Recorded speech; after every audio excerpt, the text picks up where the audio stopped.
السلام علیکم، کیا حال ہے بیٹا؟ کیسے ہیں آپ لوگ؟ آج 22 جنوری ہے اور دن ہے آج جمعہ، اور آج میں آپ کو اردو ادب میں نیا چیپٹر حضرت رابعہ بصری یہ پڑھاؤں گی، ٹھیک ہے؟ آپ اس کو سنیے، اس کی بلند خوانی کروں گی اور جو بھی آپ کے مشکل الفاظ ہیں اس کو بتا دوں گی اور ساتھ ہی ساتھ ایکسپلین بھی کر دوں گی، ٹھیک ہے؟ آپ لوگ کتاب کا صفحہ نمبر 114 اوپن کریں۔ یہ ہے کتاب کا 114، ٹھیک ہے؟ اور سبق کا نام ہے حضرت رابعہ بصری رحمۃ اللہ علیہ، ٹھیک ہے؟ میں پڑھ رہی ہوں، آپ لوگ غور سے دیکھیے کہ حضرت رابعہ بصری علیہ کے والد کا نام شیخ محمد اسماعیل تھا، وہ ان کی چوتھی بیٹی تھیں۔ عربی میں 4 کو اربع کہتے ہیں، اسی مناسبت سے ان کا نام رابعہ رکھا گیا۔ پیدائش کے کچھ عرصے بعد ہی والد کا انتقال ہو گیا۔ کہیں جاتے ہوئے اپنی بہنوں سے بچھڑ گئیں۔ ایک بردہ فروش مطلب جو انسانوں کو خریدتے بھی ہیں اور انسانوں کو بیچ بھی دیتے ہیں، انہیں ہم بردہ فروش کہتے ہیں۔ یہ دیکھیں بریکٹ میں لکھا ہوا بھی ہے کہ انسانوں کی خرید و فروخت کرنے والا نے پکڑ کر انہیں کنیز بنا کر ایک امیر آدمی کو بیچ دیا۔ وہ آدمی بہت سخت مزاج تھا، ان سے بہت کام لیتا۔ ایک رات اس کی آنکھ کھلی تو اسے رابعہ بصری کی کوٹری سے ہلکی سی آواز آئی۔ کوٹری مطلب جہاں وہ رہتی تھیں، جس کمرے میں وہ رہتی تھیں، جس جگہ پہ وہ رہتی تھیں، اسے انہوں نے ایک کوٹری کا نام دیا۔ وہ حیران ہوا کہ یہ کس سے بات کرنے کی آواز ہے۔ اس نے کوٹری کے قریب جا کر سنا۔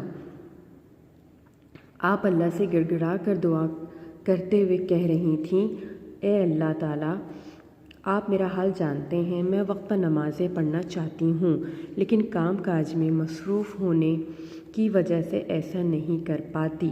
اے میرے رب، مجھے معاف کر دیجیے۔ اپنی کنیز کا یہ کلام سن کر رابعہ بصری رحمۃ اللہ علیہ کا مالک اللہ تعالیٰ کے خوف سے لرز گیا۔ اس نے یہ فیصلہ کیا کہ ایسی اللہ والی کنیز سے اپنی خدمت کرانے کے بجائے بہتر ہوگا کہ خود اس کی خدمت کی جائے۔ صبح ہوتے ہی وہ آپ کی خدمت میں حاضر ہوا اور کہا، آج سے آپ میری طرف سے آزاد ہیں۔ اگر آپ اسی گھر میں رہنا چاہیں تو میری خوش نصیبی ہوگی، اور اگر ایسا نہ چاہیں تو آپ اپنی مرضی کی مالک ہیں۔ میری آپ سے صرف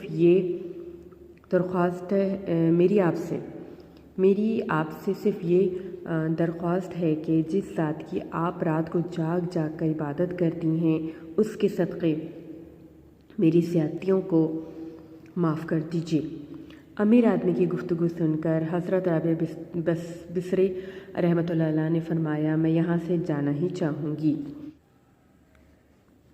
غلامی سے آزاد ہونے کے بعد حضرت رابعہ ایک بڑے علمی مرکز کوفہ چلی گئیں۔ کوفہ ایک جگہ کا نام ہے، وہاں اس وقت کے بڑے علماء موجود رہتے تھے۔ وہیں آپ نے قرآن حفظ کیا، قرآن کی تفسیر، حدیث اور اسلامی فقہ کو خوب سمجھا، بہت سی احادیث زبانی یاد کیں۔ تعلیم حاصل کرنے کے ساتھ ساتھ وہ دل و جان سے دن رات عبادت میں مشغول رہتیں۔ بڑے بڑے بزرگ ان کے پاس حاضری دینے اور دین کی باتیں سمجھتے۔ ایک بار کچھ مہمان آئے، گھر میں کھانے کو صرف 2 روٹیاں تھیں۔ اتنے میں دروازے پہ کسی فقیر نے دستک دی اور کھانے کو کچھ مانگا۔ حضرت رابعہ بصری نے دونوں روٹیاں اسے دے دیں۔ مہمانوں کی شکل پر حیرانی اور پریشانی دیکھ کر فرمایا، بھائیوں، تنگ دل کیوں ہوتے ہو؟ کیا اللہ ہمارے حال سے آگاہ نہیں؟ وہی سب کا رازق ہے۔ ابھی وہ یہ فرما ہی رہی تھی کہ ایک کنیز کھانے کا خوان لے کر حاضر ہوئی۔ خوان مطلب ایک جو ہم ٹرے میں کچھ رکھ کے کسی کو دیتے ہیں تو اسے ہم خوان کہتے ہیں۔ دسترخوان سے وہ ڈھکا ہوا ہوتا ہے تو اسے ہم خوان کہتے ہیں۔ حضرت رابعہ بصری نے خوان میں 2 روٹیاں گنیں اور فرمایا، یہ واپس لے جاؤ، تمہاری مالکہ سے کچھ غلطی ہوئی ہے۔ کنیز نے واپس جا کر اپنی مالکہ کو یہ بات بتائی۔ مالکہ نے کہا، ہاں، مجھ سے غلطی ہوئی، یہ خوان ان کے لیے نہیں تھا، یہ دوسرا خوان لے جاؤ۔ کنیز دوسرا خوان لے کر گئی۔ حضرت رابعہ بصری نے خوان میں رکھی روٹیاں گنیں اور شکریہ کے ساتھ خوان رکھ لیا۔ مہمانوں نے پیٹ بھر کر کھانا کھایا اور پوچھا، آپ کو کیسے معلوم ہوا کہ وہ خوان آپ کے لیے نہیں تھا۔ حضرت رابع بصری نے فرمایا اللہ تعالیٰ کا وعدہ ہے کہ ایک نیکی کے بدلے دنیا میں 10 اور آخرت میں 70 عطا فرمائے گا۔ پہلے خوان میں 18 روٹیاں تھیں تو یقیناً یہ غلطی تھی۔ دوسری بار 20 روٹیاں آئیں، میں نے قبول کیں کیونکہ ایک کے بدلے 10 کے حساب سے 20 روٹیاں آئی تھیں۔ مہمان حضرت رابع بصری کے توکل پر حیران رہ گئے۔ اللہ سے قریبی تعلق کی وجہ سے ان کا شمار اولیاء کرام میں کیا جاتا ہے۔ اولیاء لفظ ولی کی جمع ہے جس کے معنی ہیں اللہ کا دوست۔ نیکی کی تعلیم دیتے ہوئے بصرہ میں وفات پائی اور وہیں ان کی تدفین ہوئی۔ انہوں نے فرمایا اللہ کے قریب ہونے کے لیے اللہ کو یاد کرنے سے بہتر کوئی ذریعہ نہیں ہے۔ یہ تو تھی اس کی بلند خوانی۔ اب میں اس کی آپ کو ایکسپلینیشن بھی کر کے دے دیتی ہوں کہ حضرت رابعہ بصری کے والد کا نام شیخ محمد اسماعیل تھا اور وہ ان کی چوتھی بیٹی تھی۔ عربی میں جو ہے ہم جو گنتی ہوتی ہے نا، تو گنتی عربی میں جو 4 کا جب لفظ آتا ہے تو اس کو اربع کہتے ہیں۔ اسی حساب سے ان کا جو ہے نام رابعہ رکھا گیا تھا، ٹھیک ہے۔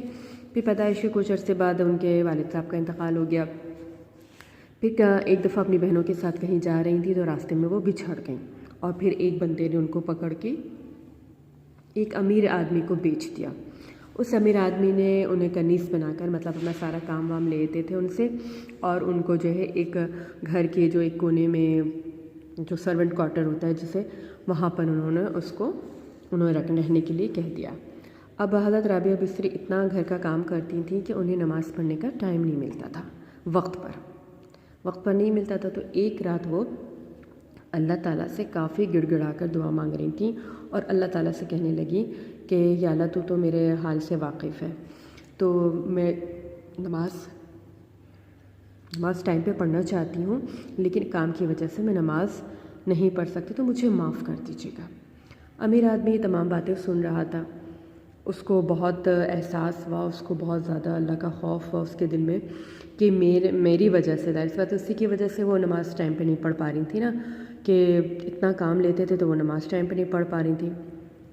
اس آدمی کو اتنا اللہ کا خوف اس کے دل میں آ گیا کہ اس نے پھر یہ کیا، فیصلہ کیا کہ اگلے دن ان کے پاس گیا اور ان سے کہا کہ آپ اتنی اللہ والی بندی ہیں، آپ جو ہیں اور میں آپ سے اتنا کام لیتا ہوں تو آپ نماز ٹائم پہ نہیں پڑھتی، تو آپ جو ہے مجھے معاف کر دیجئے، کیونکہ آپ سے خدمت لینے کے بجائے مجھے آپ کی خدمت کرنی چاہیے۔ اور پھر اس نے حضرت رابعہ بصری سے یہ بھی کہا کہ اگر آپ یہاں رہنا چاہتی ہیں تو مطلب مجھے بہت خوشی ہوگی، اور اگر نہیں رہنا چاہتی ہیں تو ٹھیک ہے آپ واپس جا سکتی ہیں، میری طرف سے آج آپ آزاد ہیں۔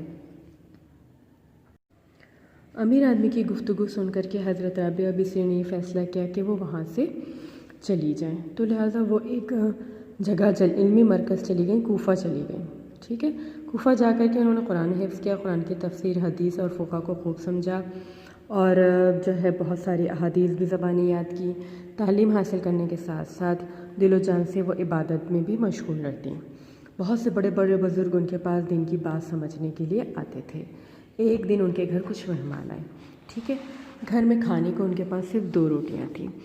اتنے میں دروازے پہ کسی فقیر نے دستک دی تو اور اس نے کچھ کھانے کو مانگا، تو حضرت رابعہ بصری نے 2 روٹیاں اس فقیر کو دے دیں۔ اب جب 2 روٹیاں فقیر کو دے دیں تو مہمان تو ظاہر سی بات ہے تھوڑے پریشان ہو گئے کہ صرف 2 ہی روٹیاں تھیں اور انہوں نے فقیر کو دے دیں۔ تو انہوں نے مہمانوں سے کہا کہ بھائیوں تم لوگ پریشان کیوں ہوتے ہو، اللہ تو ہمارے حال سے آگاہ ہے، وہ ہمیں رزق دے گا۔ ابھی وہ یہ فرمائی رہی تھی کہ ایک دروازے پہ نوکری اور ایک کنیز کھانے کا خوان مطلب وہ جو ہم ٹرے میں رکھ کے کسی کو کھانا وانا دیتے ہیں تو اس کو ہم خوان کہتے ہیں، وہ لے کر کے آئیں۔ تو حضرت رابعہ بصری نے کیا کہ خوان میں جو رکھی ہوئی روٹیاں تھیں اس کو کاؤنٹ گنی۔